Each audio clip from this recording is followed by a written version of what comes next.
Welcome to CMO Confidential, the podcast that takes you inside the drama, decisions, and choices that go with being the head of marketing. Hosted by five-time CMO Mike Linton. Welcome marketers, advertisers, and those who love them to Chief Marketing Officer Confidential. CMO Confidential is a program that takes you inside the drama, the decisions, and the politics that go with being the head of marketing in any company in what is one of the most scrutinized jobs in the executive suite, and that is whoever is running marketing. I'm Mike Linton, the former Chief Marketing Officer of Best Buy, eBay, Farmers Insurance, and Ancestry.com, here today with my guest, Tom Seclow of Spencer Stuart. Today's topic, an executive search perspective on marketing and the CMO position. Now, Tom has been with Spencer Stuart, one of the best search firms in the country, for nearly 25 years after starting his career in advertising, where he worked at Foot Cone and Belding. Now that I know for some of our listeners is a blast from the past, and he worked there 13 years. He specializes in CMO and Customer Experience searches.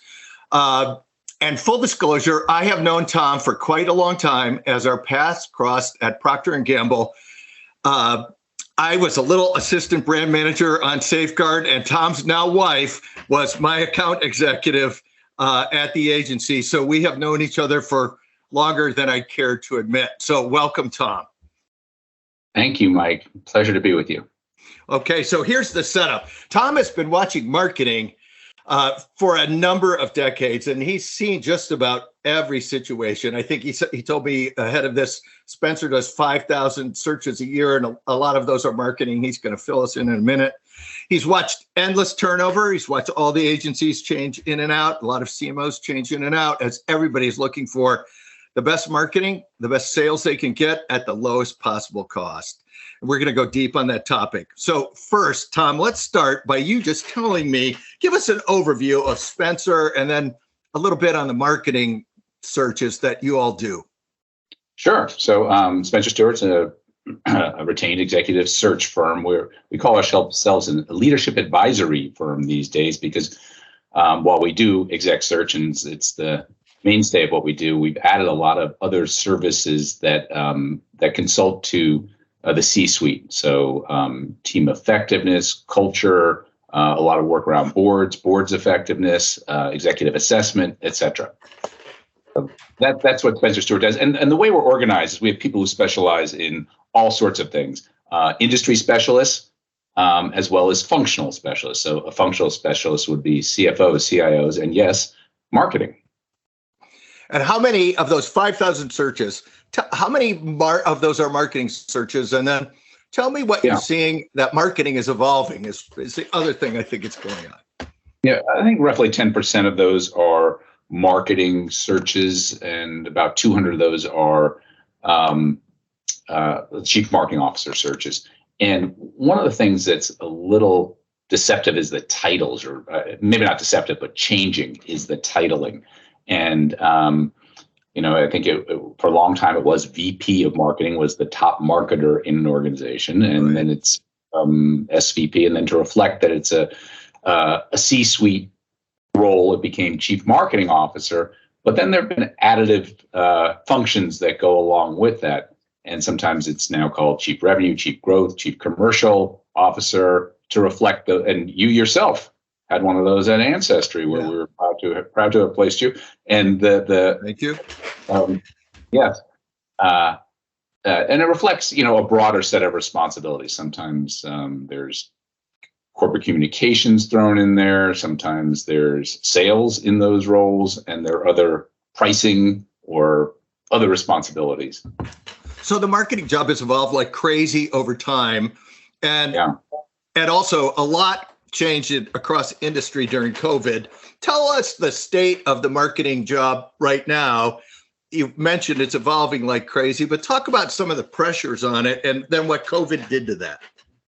Sure. So I think at its core, marketing is still very much the same. The core of it is the same, which is understanding the customer, whether that's a consumer or a business customer, understanding how to reach them, understanding what motivates them, understanding their interest in competitive products, pricing, et cetera. I mean, that's what a marketer's core responsibility has, and I think will continue to be. What's changed about it is all that other stuff that gets added to it. So when something new comes along, and largely through technology, there are added responsibilities that, and I think more so than other functional officers, and I do compare notes with my functional peers within Spencer Stuart anyway, about how the job has changed and gotten much more complex. For example, when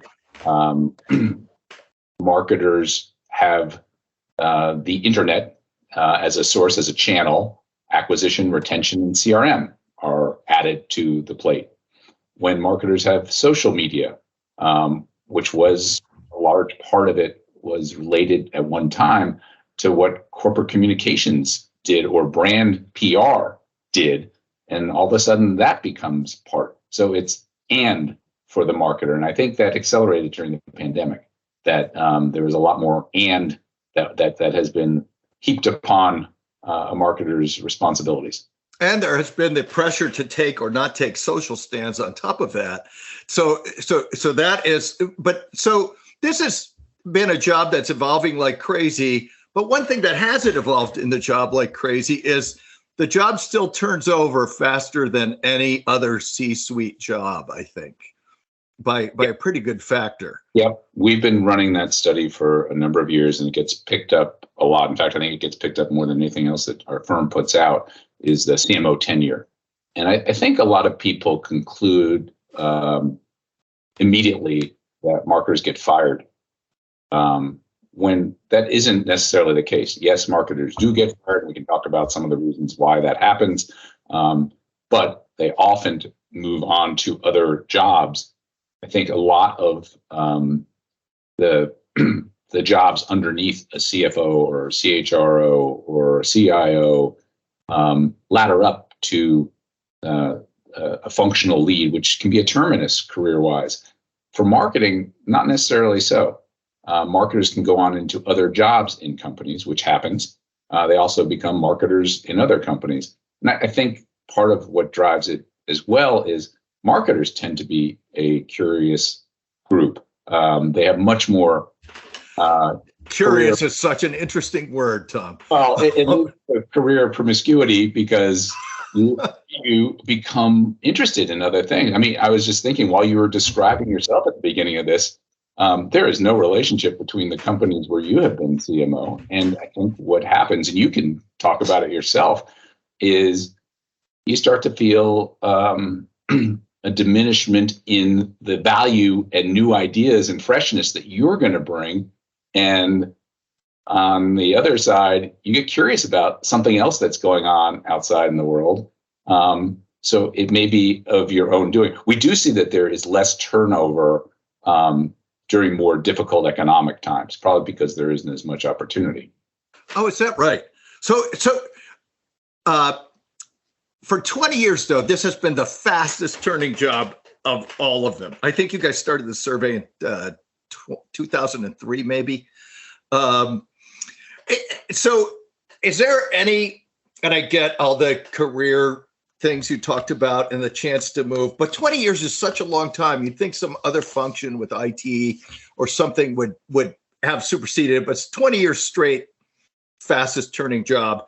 Is there some systemic issue here with the way the job's structured or managed, or the expectations of the job are less clear? There are some issues around the expectations, which I'll talk on in a second. But just to make my point that I was talking about before, with some statistics, 77% of exiting CMOs are either promoted or go on to a similar or bigger role at another company last year. Wow, that's actually more encouraging. Yeah, excellent. Yeah, and of the 27% are promoted to a bigger role in their current company. Got it. 10% go on to a general management role, a non-marketing job in another company. And then 23% either retire or pursue something outside or haven't landed somewhere. Excellent. Thank you for that. So tell us, though, when you look at the job and the expectations, and like, because marketing is kind of where the customer, the company, and the technology meet. And there's a lot of pressure to get that right at speed. And there's never enough time to keep up with all the technology and the consumers and test everything. Talk to us about kind of the structure of the job, what you're seeing, how the job is managed, and then we'll talk about how companies can get the most out of them. Yeah. So the structure of the job, I mean, and that's reflected in the title that I talked about, is that, companies have to put together the pieces of the organization that are going to work for them. And sometimes it's different, even in the same industry with competitive companies, that the communications person, the PR person that is, may report to the CMO, may report to the CEO. They may have a whole ESG function, depending on what the business is. I do think that one of the trends in progressive companies has been to align more the commercial ends of the business. I mean, you probably remember this clearly, but in CPG days, and particularly long ago, the greatest relationship friction was between the sales and marketing. Right. Not anymore. In fact, most of those are aligned. When I talked about those titles, and a lot of the functions are integrated now, and it's because they're using the same data. They're leveraging each other's data, either the data for their retail customers or the data for the consumer, but they sort of go hand in hand.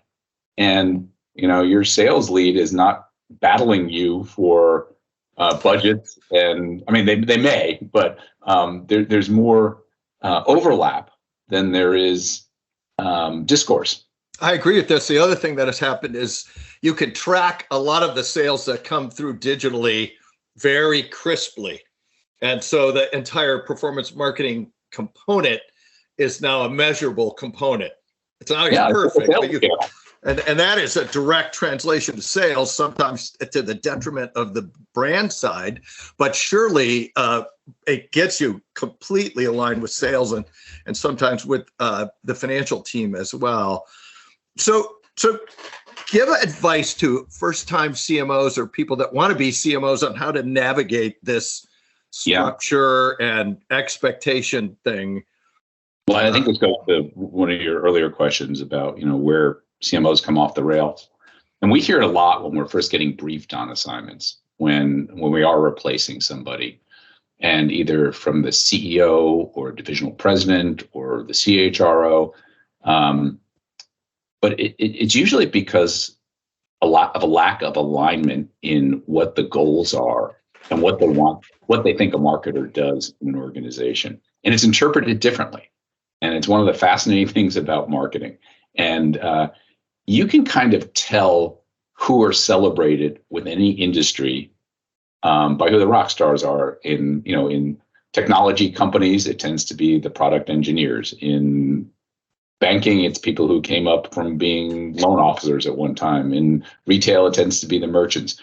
And that, is sort of their lens on marketing to start with. And you have to appreciate that from the starting point, and then understand what the expectations and in particular, what the measurements are for marketing success. And if the marketer is, focused on things like brand health and Cleos and, it may not be aligned with the specifics that the incumbent management team is looking for.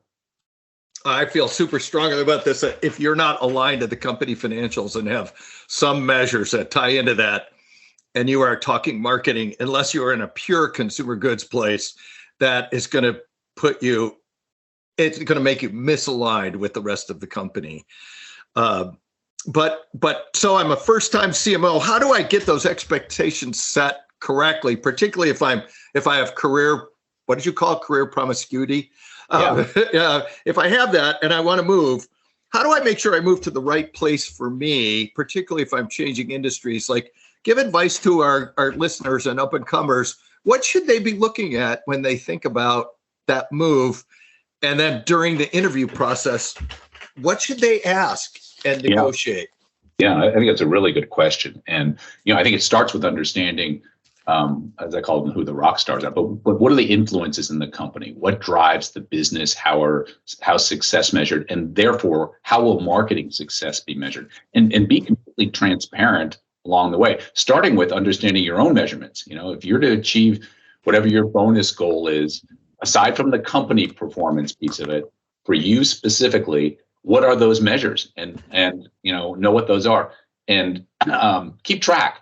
A lot of time, I think, for just kind of good career hygiene, people will boast that they haven't had a resume in a long time. I think it's a healthy practice to record what your accomplishments are along the way, including what those results are. And they should be some kind of facts or figures, either share of market or EBITDA or some measurement, statistical goals. And keep track of those in your resume, as well as, for your own performance review. And make sure that you're being maybe even overly transparent, that you are, particularly if you're new to the company and new to the industry, check in regularly with your boss and communicate, hey, here's what I'm thinking, here's what I'm doing, here's how I'm going to measure it. If there's misalignment along the way, it should be flagged. Yeah, I would say in a lot of jobs that we're having, I think we're going to have a business professor who studies this on the show later. But one of the things they are going to call out is that the expectations of the job are inconsistent across the C-suite, and sometimes between the board and the CEO, and then surely with the marketer. How do you, as the search firm, and have the candidate get alignment on those expectations? Because the expectations can kill you if you come in and they're different across your peer group in particular. Yeah, I think that's right. And it starts with our position spec. So we've developed a position spec, a job description, if you will, up front. And I'm sure most companies do this when they're recruiting. But make sure that those specific things that you're going to be measured on, what are the desired outcomes, the first year deliverables, what are those? And if you sense that they're starting to change, it's on you to say, hey, I'm aiming my results toward this, and this. And if it becomes something else, then it becomes, you've got to recognize that. I've also seen a shift in, our job specs from years ago used to outline the size of them. They still outline the team and the resources, but marketers' lens, I think, has shifted, or should have shifted, from being, how big is the budget and how big are the resources, to being a growth-oriented marketer. Maybe the budget's too big. Maybe it's being spent completely wrong. And don't look at it as a static resource for you to spend from, but one that's supposed to drive business. And what are the results that are going to come from that? And maybe you should be outsourcing and using agencies and not have such a big internal team, or vice versa. It depends on what the business is and what the skills that you have there. But you're being looked at as a business partner and not as the arts and crafts leader. The promiscuous arts and crafts career changer. I love it. I think this is a very important point, which is the alignment of expectations, but then also if you are not the growth driver of the company, it is really, I think, hard to stay in job and do a great job, because you're at that front end of the technology, the customer, and the company. And if you're not bringing the consumer insights to the company on how to grow or what to do about growing, and you're just doing the marketing, you're kind of doing the marketing in a vacuum, because if you've got to get the growth going. If they want a marketer to help with their appearance, their website, their brand in the marketplace, through PR, social media, et cetera, that's one thing. And marketing may not be seen as a driver for growth. And you have to appreciate and understand that the role that marketing is going to play in a business like that, per the management team and what they've decided. I think if you come in as a marketer thinking that you're going to change that and that you're going to make this company marketing driven, you may become frustrated, because it may never, it won't work that way if it hasn't been determined that it's going to be marketing driven. That is a very big expectations point. And I think the other thing that I would encourage people in this position to look at is the expectations of what marketing can do. I think sometimes when I've talked to other CMOs in position, the marketing can't fix a core business problem. But if the company is turning CMOs over every 2 years and you guys are getting all those placements, it might be that all these CMOs are no good, or might be that they're moving on to different careers, but also might be that the company is not addressing the core problem and is hoping that marketing can fix that. Is that a good observation by me? Yeah, I think that's absolutely fair. And I think it's, industry specific and company specific. It's kind of an ethos of what role they think marketing plays in the organization. And it's on you coming in to join a company to be able to test that and figure out tolerance or interest for what marketing can bring to the organization. And when Spencer is in the search discussion and they realize the company has a core business problem and they're churning over people, what do you try and tell the company about that? Like, how that's a dicey little place for the search firm to say, maybe it's not the marketers, or maybe it's not the people you're bringing in, maybe it's on you. Is that something you can talk about to us? Well, I think it's like other professional search, professional businesses, maybe being an agency or consultant or lawyer, where you have to point. I mean, if it's going to get in the way of us doing our job, yeah, we have to point that out. And we guarantee our placement for a year and don't want to have to be redoing the search because of something that we didn't foresee. So we do raise it. And one of the ways we get to that, a lot of the time, is we'll ask to speak to other people who will be interviewing the candidate or other peers in the organization and get their take on what the job needs and, frankly, what's happened, if there has been turnover in the role, and create some kind of backdrop to our understanding of the situation and what's happened, and why they've struggled to keep people, or why marketing hasn't made an impact. And, we need to be successful in doing that up front. And when searches become difficult, if we go back and look at that, it's usually because there's some kind of misalignment from the start in our process. Got it. Thank you. Hey, well, I started my career at P&G, and you had a lot of P&G exposure, and there's all the consumer goods training grounds that used to produce a lot of the CMOs. Does the consumer goods training matter like it used to? As you look. Yeah, I think we call it classically trained, but yeah, the consumer training, I think it's great training and very versatile for a lot of different things. So I wouldn't diminish that at all. But also, if you're interested in video games as an industry or software, whatever it is, you don't necessarily have to go to Minneapolis and work on packaged cereals for 3 years before going someplace else. Marketing can take on a lot of different forms right from the start, and should. You should follow what excites you and what interests you most. Hey, so you mentioned earlier that you have a lot of C-suite practices and coaching and advice that you give to boards and the whole executive suite of companies. If you could tell just a general statement to all the boards out there, all the CEOs, CFOs, and all the folks in the exec suite, how to get the most out of the marketing function, what advice would you give them? Wow. What advice would I give them? So I think you have to understand what role you want marketing to play in your organization. And I do think that marketers, while they certainly can cross industries and bring a lot of new thinking to a different industry, their talent of what they're really good at may or may not line up with what your business goals are and what you want out of a marketer. So I think you have to kind of understand that first. Like you went from retail to financial services to I don't know what you'd call ancestry. Subscription. Yeah.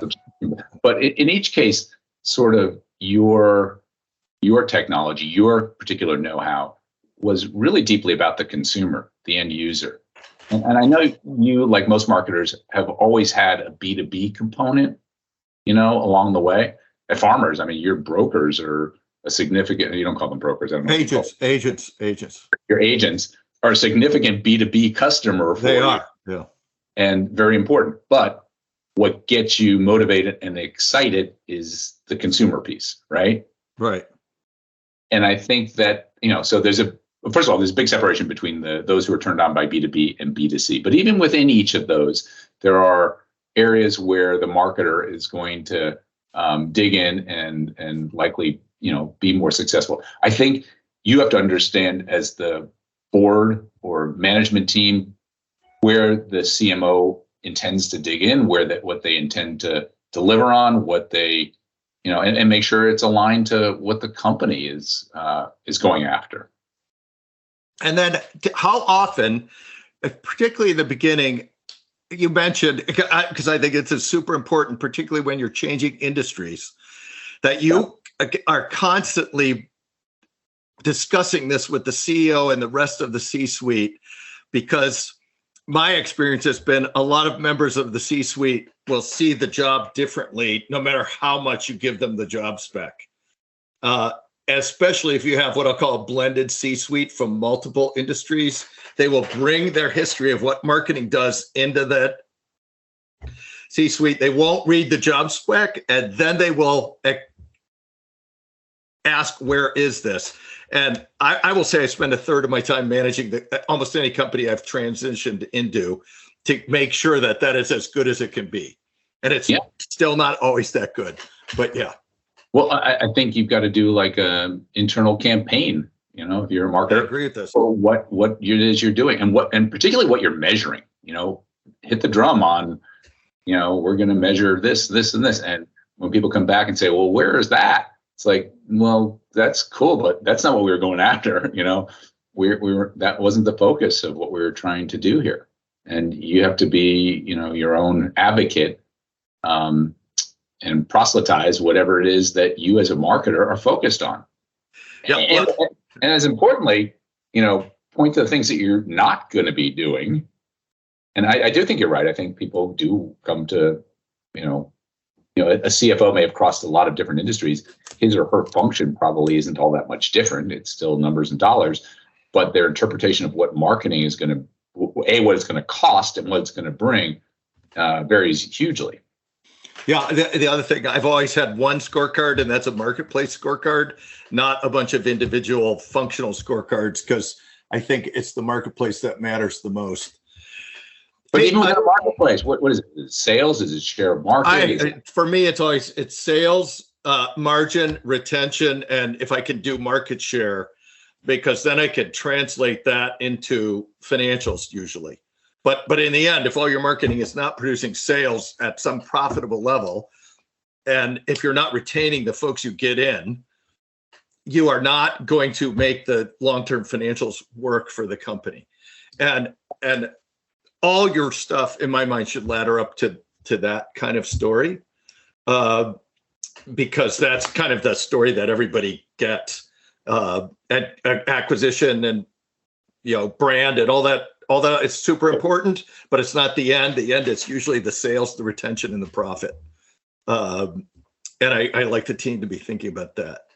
Hey, so Tom, is there any funny search story you can share without incriminating anyone on the marketing front, or just an interesting one? Yeah, I'll tell you a story because you reminded me of it from our time knowing each other for so long.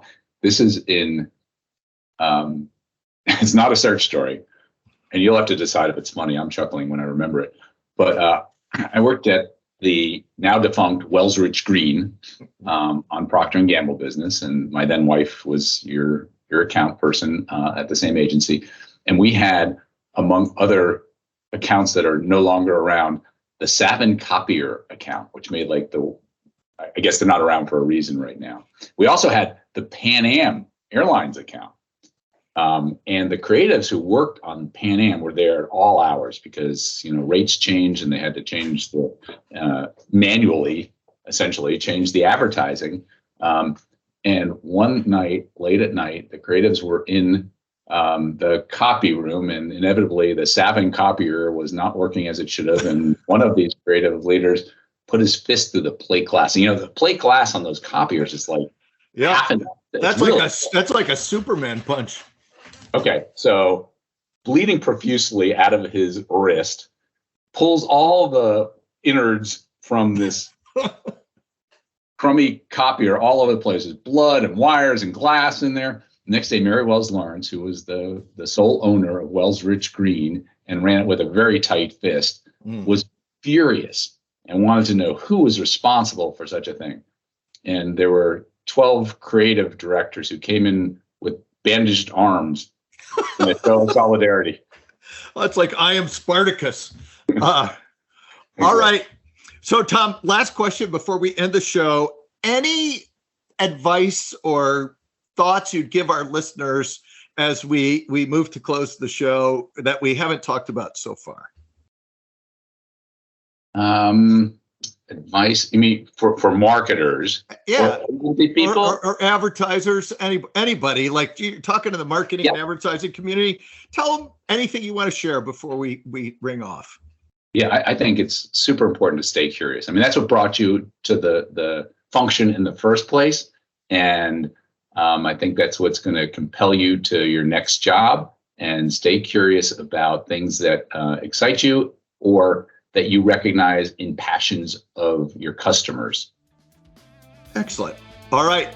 Well, thank you, Tom. And thanks to all of our listeners for listening to CMO Confidential. Look for our other shows on Spotify, SoundCloud, YouTube, and Apple, which include What Your Agency Wants to Tell You But Won't. What private equity really thinks about marketing. Is the CMO job headed for extinction? And what it's really like to be a marketer in the B2B startup world. All right. Hey, all you marketers, stay safe out there. This is Mike Linton signing off for CMO Confidential. This episode of CMO Confidential is produced and sponsored by AdCom, one of the premier integrated marketing and advertising agencies. AdCom works with mid-market companies to create measurable returns. With 30-plus years experience, AdCom partners to lead innovative strategy, creative, media, and analytics for growth-oriented brands that want to differentiate themselves in a crowded field.